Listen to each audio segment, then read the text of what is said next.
के महत्वपूर्ण question answer में। ये महत्वपूर्ण इसलिए है क्योंकि परीक्षा की दृष्टि से बहुत ही इम्पोर्टेंट है और सभी आने वाले आगामी परीक्षाओं के लिए सभी है। तो हम शुरू करते हैं भौतिक विज्ञान के कुछ अच्छे अच्छे क्वेश्चन को जो कि हमारी परीक्षा में पूछे जाने वाले हैं।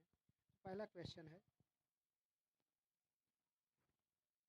कणों की तरंग प्रकृति किसने स्थापित की, यानी कणों की तरंग प्रकृति किसने स्थापित किया। A de Broglie, B Fermi, C Pauli, D Clerk Maxwell. तो इसका सही उत्तर क्या होंगे? तो इसके सही उत्तर हो जाएंगे ए, यानी डी ब्रोगली ने शुरू किया था, यानी स्थापित किया था।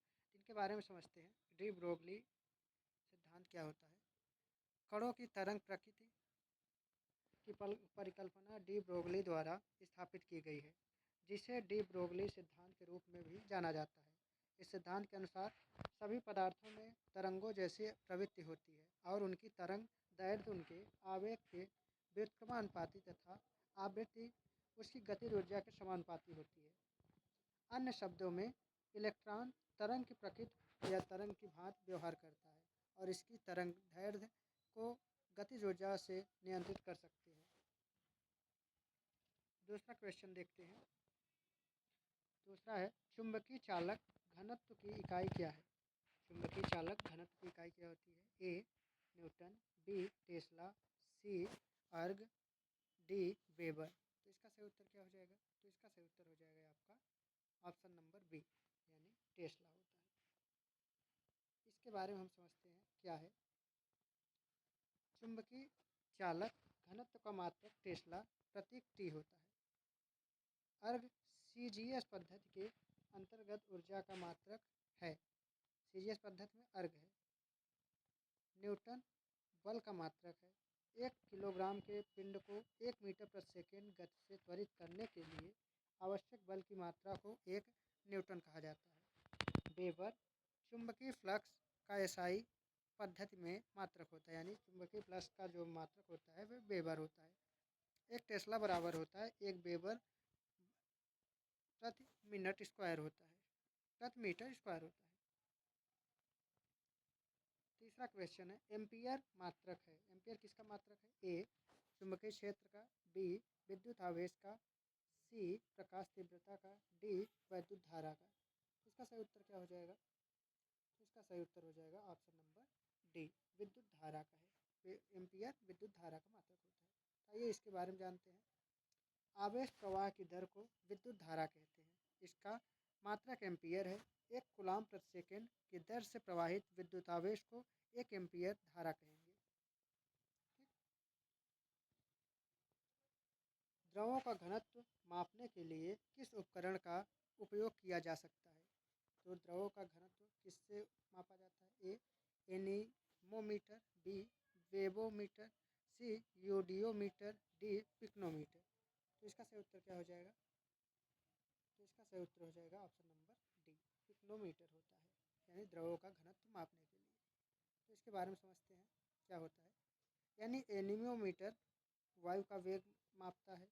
यूडियोमीटर यूडियोमीटर गैस के मिश्रण का आयतन परिवर्तन करता है, उसका मापता है। पिक्नोमीटर द्रव घनत्व को मापता है। वेबोमीटर मिट्टी का यांत्रिक गुण को मापता है।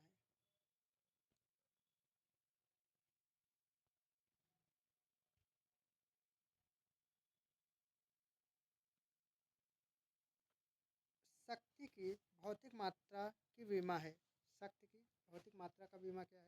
ए m1L2 T-2, बी है m1L2 T-3, सी है m1L3 T-2, डी है m1L3 T-3।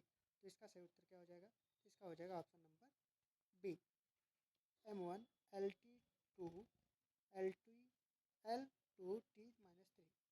इसका सही उत्तर हो जाएगा। आइए हम समझते हैं ये कैसे बना। शक्ति बराबर होता है कार्य बता समय, यानी कार्य W समय T। बल कार्य का होता है बल गुणित विस्थापन, यानी F×D। तो समय है, तो ये हम समझ सकते हैं। बल का मात्रक होता है विमा में mL T-2 और L विस्थापन हो जाता है। यानी मीटर में, ये टी। तो इससे हो जाएगा हमारा एल, यहाँ पर टी एक कट जाएगा, ये ऊपर जाएगा, सॉरी ऊपर जाएगा तो ये हो जाएगा टी, माइनस में हो जाएगा तो -3 जुड़ जाएगा। तो ML2T, एक एल 2 एल जुड़ जाएगा, ML2T -3 हो जाएगा। ओके, क्वेश्चन है दृष्ट वैषम्यम दो किस दृष्टि वैषम्य को किस लेंस के प्रयोग से दूर किया जा सकता है? ए उभयावर्तन लेंस, बी बेलनाकार, सी उत्तल लेंस, डी अवतल लेंस। तो इसका सही उत्तर क्या हो जाएगा? तो इसका हो जाएगा बी, यानी बेलनाकार लेंस होगा, बेलनाकार लेंस। इसके बारे में समझते हैं क्या है।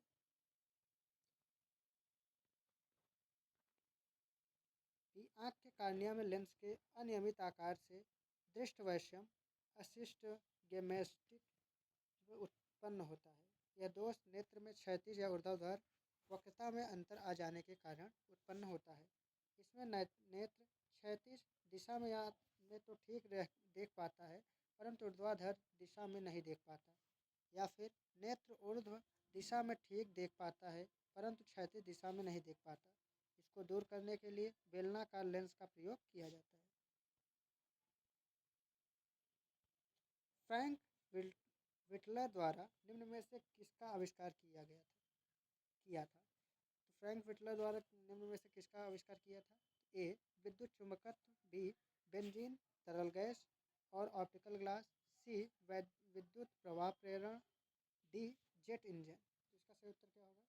तो इसका सही उत्तर हो जाएगा जेट इंजन का प्रयोग उन्होंने आविष्कार किया था। इनके बारे में समझते हैं। जेट इंजन का आविष्कार फ्रैंक विटल ने किया था। जेट इंजन रॉकेट के सिद्धांत पर कार्य करता है। जेट इंजन आसपास की वायु को ईंधन के रूप में उपयोग करता है। आधुनिक विमानों में जेट इंजन का प्रयोग किया जाता है।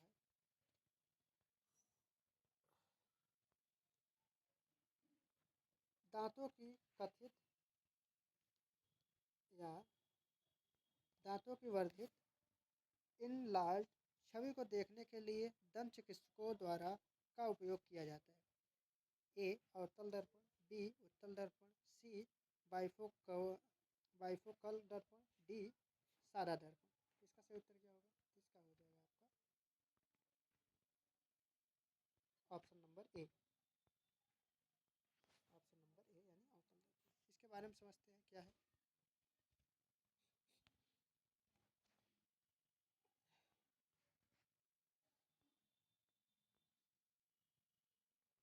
दांतों की वर्धित इनलार्ज छवि को देखने के लिए दांत के चिकित्सकों द्वारा अवतल दर्पण का उपयोग किया जाता है। इसके अलावा मोटर गाड़ियों की हेडलाइट में भी अवतल दर्पण का प्रयोग किया जाता है, जबकि उत्तल दर्पण मोटर गाड़ियों की साइड में लगे होते हैं। इसकी सहायता से गाड़ी का ड्राइवर अपने पीछे की गाड़ियों को देख सकता है। इसके अलावा स्ट्रीट लाइटों में भी उत्तल दर्पण का उपयोग किया जाता है।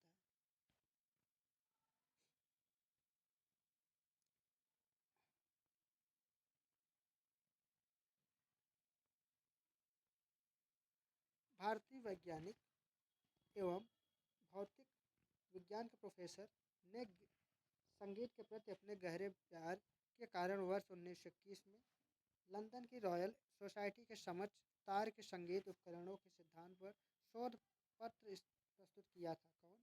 ए Jagdish Chandra Bose, B Homi Jehangir Bhabha, C V Raman, D Vikram Sarabhai. इसके सही उत्तर क्या होंगे? किसका होगा? सी वी रमन जी ने किया था। इनके बारे में समझते हैं। Sir C V Raman